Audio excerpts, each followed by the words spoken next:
de um tema, né, de fundamental importância, que é o tema da cidade, né? Eu intitulei essa aula de A Cidade Moderna Oitocentista e Suas Diferentes Dimensões. Para começar, a gente tem que pensar justamente nessa cidade moderna oitocentista como uma nova experiência histórica, né?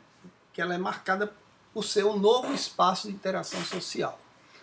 E, de algum modo, vai substituindo as antigas formas urbanas, né, que haviam predominado no antigo regime. Né? Essa cidade moderna ela vai possuir alguns elementos que já aparecem no século XVIII e também, de alguma medida, também até no século XVII. Né? Mas é no século XIX que esses elementos eles se tornam estruturantes, se tornam, né, com mais intensidade, né, transformando esse modelo, essa forma de cidade, essa experiência urbana, numa forma cada vez mais predominante e hegemônica no mundo ocidental, né, sobretudo europeu e norte-americano. Pensar essa cidade oitocentista, essa cidade moderna oitocentista, a gente tem que justamente articular dentro de mudanças estruturais que estão em curso. Né? Nós já falamos algumas delas. Né? Justamente o processo de mudança econômica, né? Comercial e industrial, que o século XVIII e, sobretudo, depois do século XIX vão produzir, né? Vão criar uma atmosfera nova, né? Uma realidade nova que vai modificar esse mundo urbano. Né? Por outro lado, esse processo, né, de engendramento dessa economia industrial vai estar fortemente ligado, né, à questão da desorganização do mundo rural e, consequentemente, aos chamados grandes êxodos, né, urbanos, né, que vão dessa população que vai migrar para os centros urbanos, né, e vai provocar justamente uma ressignificação, né, uma nova realidade nesse mundo urbano. Né? Por outro lado, isso, de certo modo, vai estar acompanhado com outro fenômeno importante, que é justamente o do aumento da desigualdade social, né, nesse mundo urbano e, consequentemente, ou acompanhado a isso, o processo de marginalização social. Por outro lado, é importante entender que essas cidades modernas, né, essas cidades oitocentistas, elas vão estar fortemente ligadas à importância que vai ser dada, tanto simbólica quanto política, às capitais. Né? E isso vai se tornar, as capitais vão se tornar modelos de referência para o Estado-nação como um todo. Né? E também essas cidades elas vão ser frutos, né, da emergência, né, vão estar intimamente relacionados com a emergência de uma cultura burguesa, né, que vai se manifestar através de práticas e também de valores urbanos. Né. E, por fim, é importante entender que essas cidades elas vão construir também experiências de uma autoimagem, né, a produção da própria imagem, né, da cidade se tornando como elemento de representação. Né? Então a gente vai perceber em relação à própria cultura literária, artística desse período, como a cidade vai se tornar um tema, né, artístico, mas não só artístico, né, das representações que vão incorrer nesse período aí. Bem, o primeiro elemento que eu gostaria de chamar a atenção aqui é justamente a questão do enriquecimento urbano, né? E, sobretudo, o papel que o comércio vai desempenhar nesse processo. Né? A gente vai perceber esse enriquecimento urbano relacionado ao comércio nessas várias cidades que a gente vai apontar aqui. A primeira questão aqui é a importância justamente do mundo comercial no século XVIII, né? Esse crescente comércio que vai se intensificando aí no século XVIII e que vai entrar no século XIX e que vai ser, vamos dizer assim, alavancado justamente com o processo de industrialização, da criação de novos produtos para o mercado produzido pela indústria. Né? E esse industrialismo ele vai fortalecer esse processo cada vez mais global, né, da economia, a economia se tornando cada vez mais global, e criando vários centros consumidores dessa economia, ao mesmo tempo que criando também centros produtores industriais fora da Europa. Né? Quer dizer, a Europa vai deixando de ser, no século XIX, a única, vamos dizer assim, mantenedora dessa política industrial. E ela começa também a se disseminar na América, com os Estados Unidos, e também na Ásia, com o Japão, né, de forma mais tardia. A gente já falou sobre isso. Bem, esse desenvolvimento econômico, sobretudo comercial, vai se sentir justamente na presença, né, em algumas cidades. Né? Uma delas, talvez a mais importante, é Londres. Né? Londres vai se tornar, já era, né, a capital de um império secular, né, de séculos, como uma cidade importante nesse comércio marítimo. Né? Mas a partir das primeiras décadas do século XIX, isso vai vamos dizer, se intensificar justamente através do desenvolvimento portuário. Então, uma questão que vai chamar a atenção é justamente essa ampliação do porto, né, da criação de novas docas, né, na região portuária de Londres, né, e justamente mostrando essa modernização e essa intensificação desse comércio internacional, desse comércio marítimo. Nesse período, a gente vai ter o século XIX dividido pelo menos em dois momentos desse desenvolvimento portuário londrino, né? Ou seja, na região das chamadas Docklands. Né? A gente vai ter a primeira fase de expansão, né, justamente na era ainda georgiana, né, através do estabelecimento dos cais de West India, né, em 1802, de London, o cais de London, né, em 1805, o East India, em 1805 também, o Surrey, em 1807, o Regent Canal Dock, em 1820, St. Catherine, em 1828 e o West Indian Soft, em 1829. Então, essas várias docas criadas, né, nessa região portuária vai mostrar justamente o dinamismo tanto por parte da iniciativa privada através da Companhia das Índias, né, mas também pela intervenção cada vez mais presente do próprio Estado britânico nesse setor. E na era vitoriana a gente vai ter justamente essa ampliação, né, com a criação do Royal Victoria das docas, né, do Mill Hall em 1868 e do Royal Albert em 1880. Esses portos justamente vão mostrar, né, a difusão desse sistema de docas, né, nessa região portuária, vai mostrar justamente a pujança dessa economia, né, comercial que o país, e sobretudo a capital, né, vai vivenciar durante o século XIX. Outro elemento que justamente mostra e que muda a própria paisagem de Londres durante esse período, pelo menos no final desse período, é a construção de uma edificação que vai se tornar emblemática da cidade de Londres, que é a Tower Bridge, né, que é a ponte, né, das torres. Né? Então você tem, que se torna uma imagem emblemática, né, todas as pessoas que conhecem, viu fotografia de Londres, é um dos cartões postais da cidade, né? E justamente é construída nesse final aí do período vitoriano, mostrando justamente a pujança dessa economia e a necessidade da expansão portuária, né, em direção, né, entrando rio acima, né, no Tâmisa. Né? E essa ponte, ela tinha algo novo, que era justamente um vão de 60 metros, é uma ponte que ela abre, né, ela tem um sistema, né, de abertura, né, que permite justamente navios, né, de grande porte, né, na altura, passar sem problema, né, e adentrar no porto.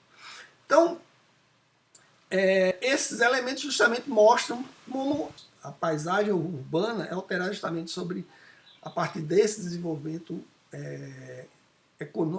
comercial portuário, né, que a gente está vendo aqui. Além da questão do desenvolvimento do transporte marítimo, né, a gente tem também aí a dinâmica que vai ser, vamos dizer assim, acrescida, né, com o desenvolvimento do transporte ferroviário. Né? O sistema ferroviário britânico ele vai justamente por ser o mais antigo, né, e com mais intensidade, ele vai justamente criar uma ramificação em todo o espaço do país, né, e ao mesmo tempo concentrando, né, esse poder justamente em Londres, é onde boa parte dos ramais ferroviários vão se destinar, né. Esse processo vai acontecer de forma semelhante em outra cidade importante da Europa, que é Paris, né? Em Paris a gente vai ver que também aí no início do século, né, a cidade ela vai viver um processo de crescimento populacional muito grande, né?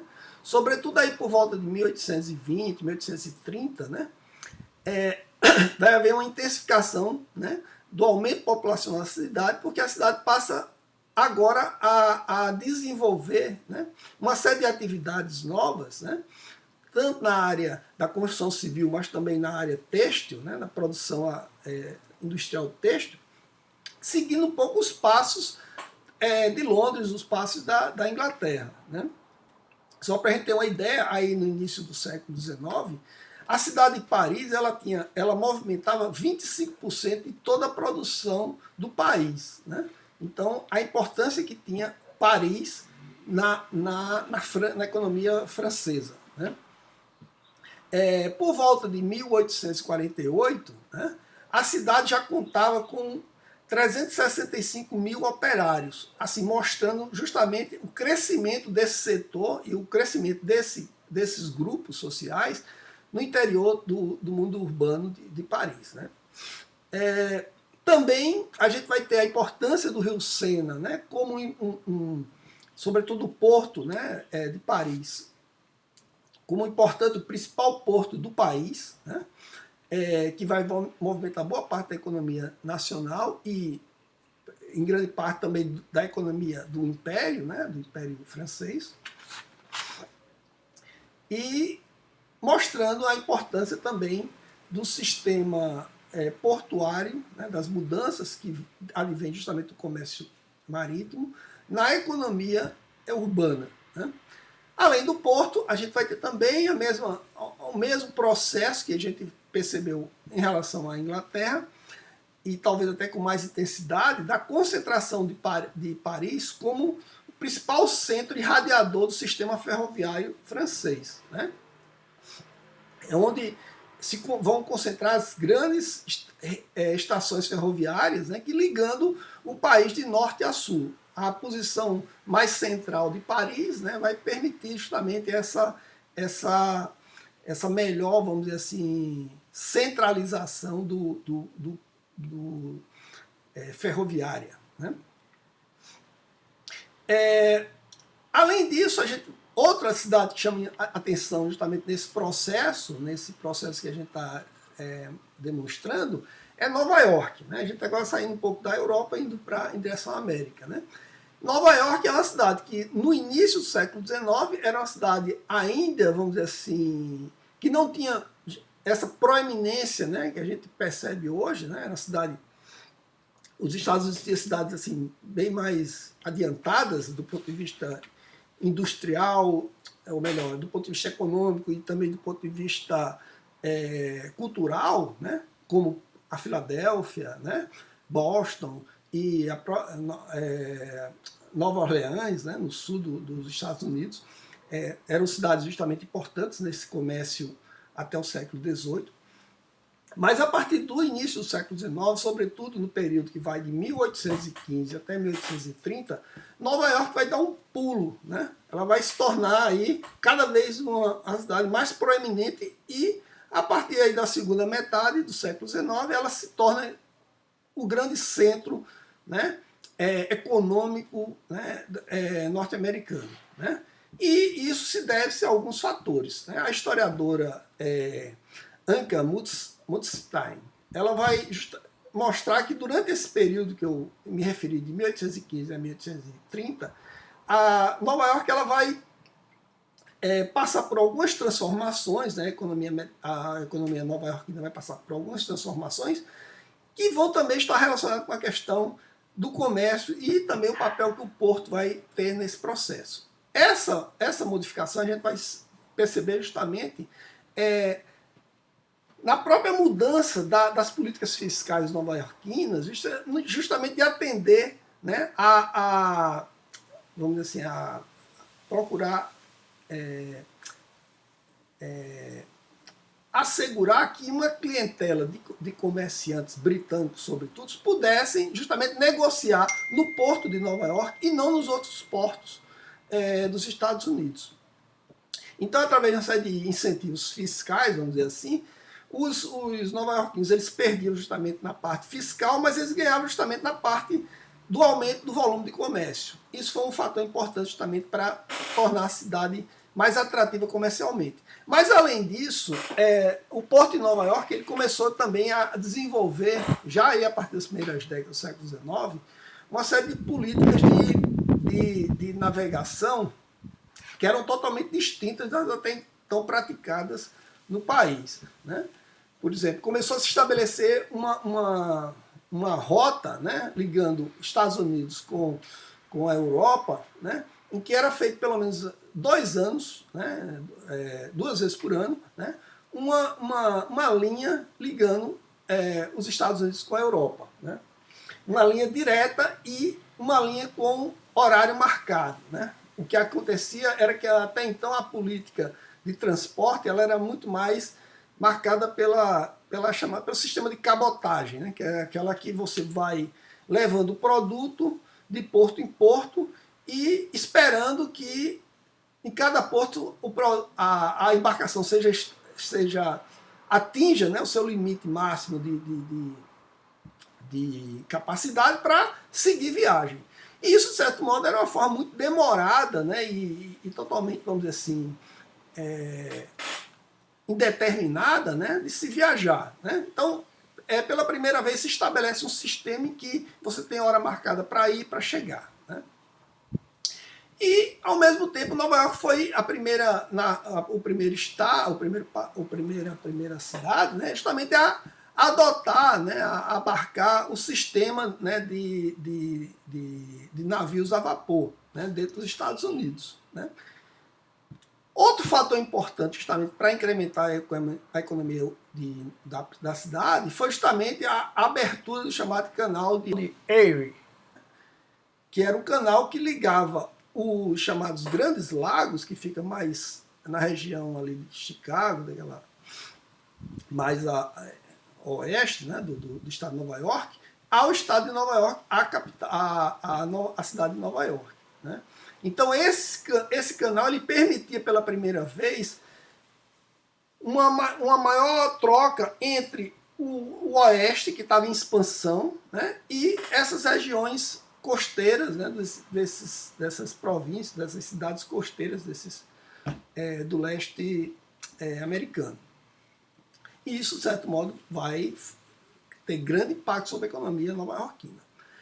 Bem, e aí isso vai se mostrar justamente na mudança, né, a confluência do capital financeiro e comercial para a cidade, né? Só para a gente ter uma ideia, em 1859, a cidade de Nova York ela passou a ter 600 representantes de bancos comerciais dos 700 existentes no país. Então, é uma margem muito representativa desse sistema financeiro na cidade, né? Bem, tudo isso, essa riqueza produzida nessas cidades, elas vão ser bastante refletidas ou bastante, vamos dizer, representadas através de uma experiência, através de um conjunto de experiências que vai ficar marcante, vai marcar o século XIX e entra um pouco no século XX, que é chamada as exposições universais, né? Então, o que são essas exposições universais, né? Essas exposições universais elas são grandes exposições, né? A primeira justamente vai ser realizada em 1851 em Londres, né? A chamada Grande Exposição de Londres, que era uma grande exposição em que reunia representantes dos principais países, os países mais desenvolvidos, né? Que iam apresentar os seus produtos, né?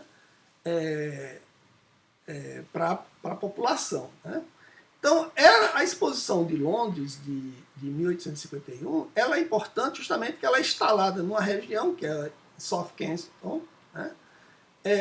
E que ela vai atrair, aí dos 140 dias em que ela vai estar em atividade, um público de 6 milhões de visitantes, né? E essa exposição ela estava justamente abrigada num prédio construído justamente para a realização do evento, que é o chamado Palácio de Cristal, que é um grande, vamos dizer assim, uma edificação, né, construída em ferro e vidro, que era justamente um tipo de produto novo aí que o mundo industrial estava criando, né? E justamente uma edificação nova, totalmente diferente, né? Uma edificação em vidro e ferro, onde os produtos e os inventos da era industrial eles iam ser demonstrados, né, para a população. Entre esses eventos dessa primeira industrialização, dessa primeira exposição, estava lá a máquina a vapor, estava a locomotiva, né, o terra mecânico, né, e muitos outros, né. O sucesso dessa exposição, da exposição londrina, de certo modo vai tornar isso, vamos dizer, esse evento, um evento cada vez mais requisitado por outras cidades, né, para que fossem realizadas exposições semelhantes, né, em cada país, né. A gente vai ter aqui, pelo menos eu vou falar de duas importantes. Uma vai ser em uma vai ser nos Estados Unidos, na Filadélfia, né, que vai ser a chamada Exposição Centenária, de 1876. Né? Ela vai ser realizada justamente na cidade da Filadélfia. E ela tinha algo novo, que era justamente o fato de estar comemorando os 100 anos, né, da independência dos Estados Unidos.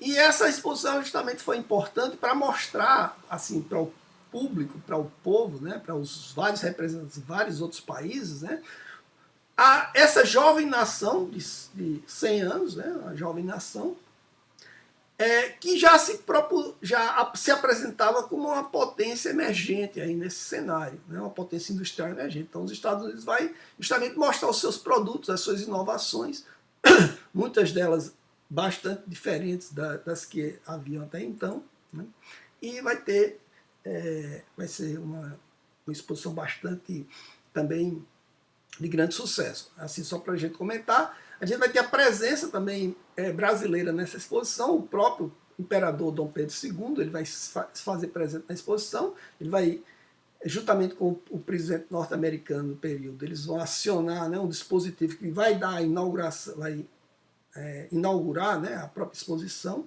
né, um motor. Pois bem, e a outra exposição, para a gente fechar essa questão, é a exposição de Paris, de 1889, que também é uma exposição emblemática, primeiro porque ela é uma exposição também comemorativa, agora justamente o centenário da Revolução Francesa, né, que ela foi instalada justamente no chamado Campo de Marte. Né. Esse Campo de Marte é justamente o local onde foi próximo, né, do Campo de Marte, foi edificado justamente um edifício, né, uma construção que vai se tornar emblemática para a cidade, que é a Torre Eiffel. Né.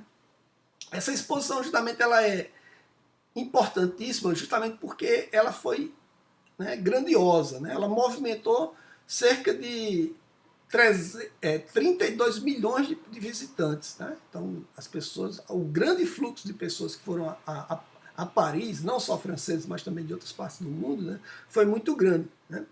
E justamente isso demonstrava, né, a pujança, né, da economia francesa e, sobretudo, parisiense, e o papel, né, a importância de Paris nesse cenário internacional. Né?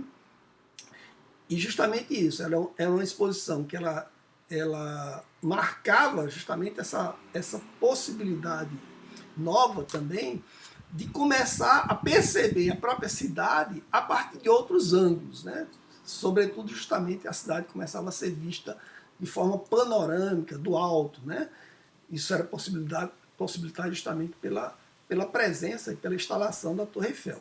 Diga-se de passagem que a Torre Eiffel, nesse período, como os outros elementos da própria construção da edificação dessa exposição, ela era para ser um equipamento que deveria ser desmontado logo terminasse a própria exposição. Mas ela terminou ficando, né, permanecendo lá, e felizmente, né, ficou até hoje e vai ficar, espero, por muito tempo. Um dos traços característicos dessa nova cidade é justamente o convívio das desigualdades sociais. A riqueza que elas produziam, elas não só atraíam, né, esse grande número de pessoas que, de alguma forma, buscavam benefícios, né, do crescimento econômico que as cidades proporcionavam, mas também criava cada vez mais um fosso entre aqueles mais ricos e os mais pobres, né? Essa discrepância social ela podia ser visível sobre vários aspectos, nas moradias, nos bens de consumo, né, dos serviços que essas populações tinham, né, dos próprios espaços de sociabilidade, das instituições que cada uma delas compunham, né. De certo modo, criavam praticamente dois universos distintos, duas culturas diferentes, né, que em muitas formas conflituosas, né, entravam em conflito entre elas.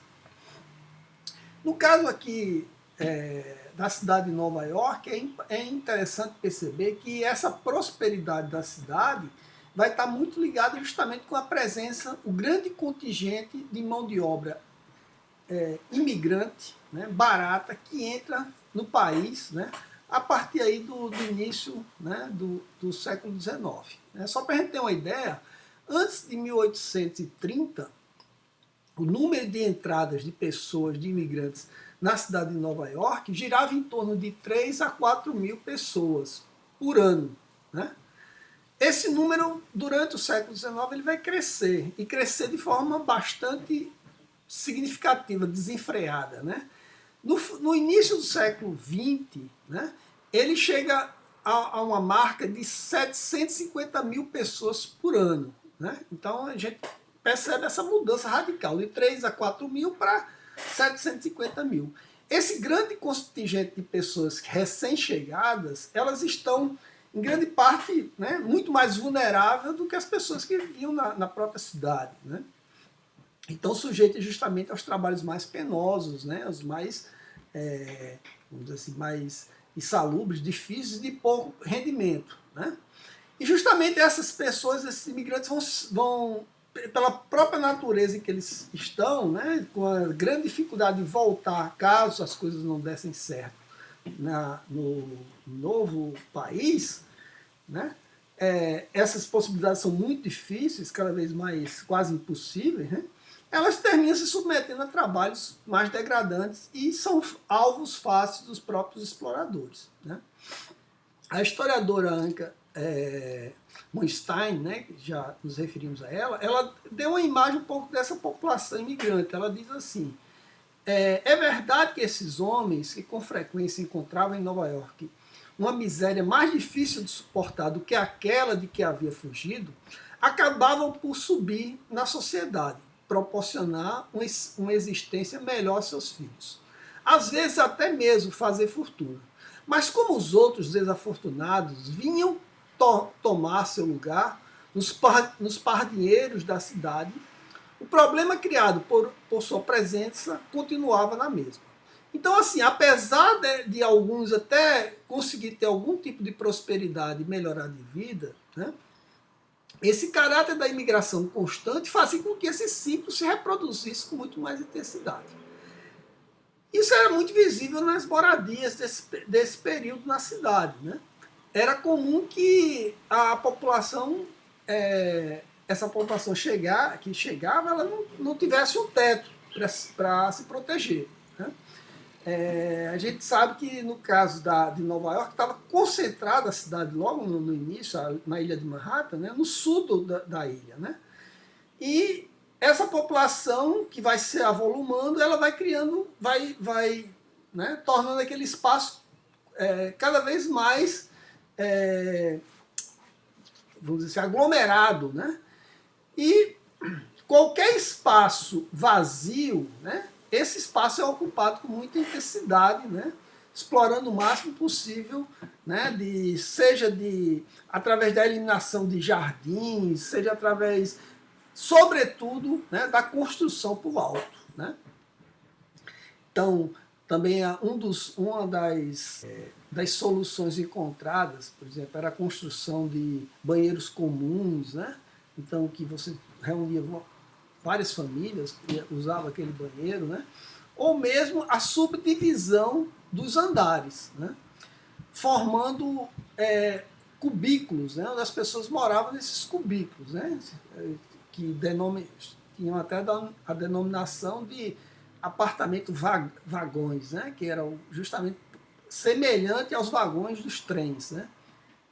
Então, essa dificuldade na vida urbana, na moradia urbana, vai ser um traço muito presente nessa população imigrante, né, pobre, de Nova York.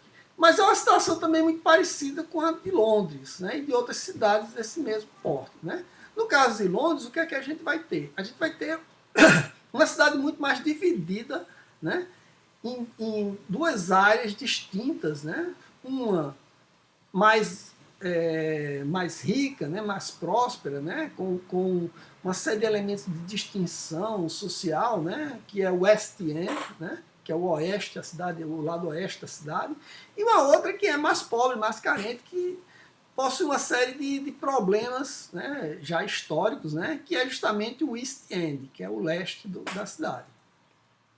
No West End, a gente vai ter justamente a concentração das melhores residências do comércio mais abastado e também das instituições administrativas e culturais da cidade. Né? Enquanto no East End, a gente tem uma região mais próxima justamente das docas, da margem do Tâmisa, né? Onde se concentravam esses bairros populares. Né? No West End, a gente justamente tem um dos pontos, vamos dizer assim, de crescimento dessa região, está ligado justamente à instalação, né, da Rainha Vitória no Palácio de Buckingham, em 1837. Né? Logo que ela assumiu o poder, o palácio ele é reformado e se torna agora a residência oficial da rainha. É claro que a moradia da rainha nessa região já traz ainda mais glamour, vamos dizer assim, para o espaço. Né? E uma série de outras melhorias vão se avolumando, né, tornando essa região mais próspera, né, dentro de Londres. Né? Em 1850 é inaugurada uma loja, que é a primeira loja de departamento em Londres, né, que é a Harrods, né, que vai se localizar no entorno ali do Hyde Park, né, e que vai justamente trazer aquilo que há de mais sofisticado em termos de consumo, né, mundial, né, das modas que estavam em curso. Né. No ano seguinte, em 1851, como nós já falamos, é aberto, né, inaugurada a grande exposição de Londres, a primeira grande exposição universal. Essa região do West End, ela vai ser justamente beneficiada por uma série de instituições culturais, né, como em 1857 a abertura do chamado Museu das Manufaturas, que anos depois vai se transformar no Museu de South Kensington. Né? Em 1881 a gente vai ter também a abertura de um departamento do Museu Britânico, dedicado justamente à parte das coleções de arte de história natural, nessa mesma região, que futuramente, né, vai se chamar de Museu de História Natural de Londres. Enquanto isso, os bairros do West End eram bairros assim, que em grande parte, né, eles se constituíram justamente através do desenvolvimento das atividades portuárias, do comércio do Porto de Londres. Né? E ele é marcado justamente por essa aglomeração popular. Né? A gente vai perceber justamente certas formas específicas de comércio local e também de empreendimento muito próprio dessa localidade, né? As ruas, por exemplo, era comum que houvesse a presença constante de ambulantes, né? Esses ambulantes eram músicos, né, na forma de músicos, manipuladores de bonecos, né, de fantoche, né, expositores itinerantes, saíam de cidade em cidade, então esses bairros eram bastante, vamos dizer assim, receptivos a esse tipo de atividade, né? Malabaristas, engolidores de fogo, né? Bem, a gente tem muito desse tipo de entretenimento popular que gira em torno desses bairros do East End, né? E também a própria atividade comercial, né? Você tinha a venda de bebidas e de comidas na rua, né? E também nessa mesma região ainda se tinha, ou pelo menos era bastante comum, né, as chamadas feiras livres e as lojas de artigos mais baratos, né, que de certo modo terminaram se tornando muito comum nessas áreas, justamente pelo desenvolvimento do comércio agora, do comércio mais sofisticado, que terminava expulsando essas lojas justamente dos bairros mais populares. Entretanto, essa desigualdade social, né, ela não vai ser um problema, não vai ser o único problema da cidade. Né? Quer dizer, alguns problemas eram problemas estruturais e que terminavam, de algum modo, atingindo não só as classes mais baixas, vamos dizer, as classes mais pobres, mas também até mesmo as classes mais ricas. Né?